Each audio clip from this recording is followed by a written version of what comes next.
Senators attempted a give-and-take approach on the 2023 budget, according to Senate Minority Leader Coco Pimentel.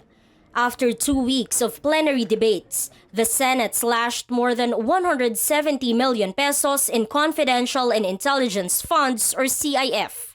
Confidential funds cover surveillance activities of civilian agencies, while intelligence funds are given to law enforcers to gather intel. For instance, what's left for DepEd is a 30 million peso confidential fund after the realignment of more than 100 million pesos to health programs in schools. We accept, Mr. President. Thank you, Mr. President. There will be no objection to the motion. The motion is approved.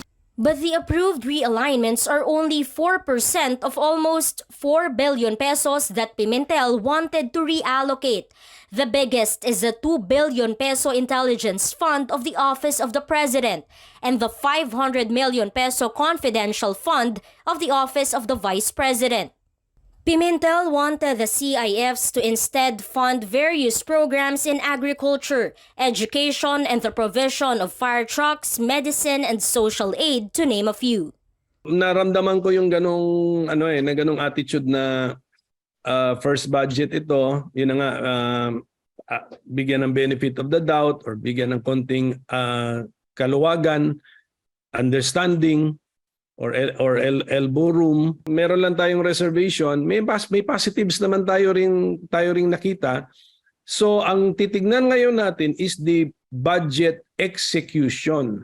In Wednesday's plenary session, the Senate approved the minority's proposal to require all agencies with confidential funds to submit to Congress a work plan for transparency on where the money will be spent.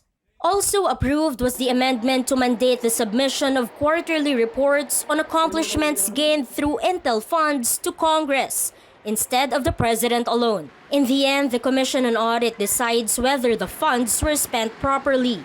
The problem, Pimentel sees the lump sum CIFs to be an issue again in the coming years. He says the minority will continue to fight against it.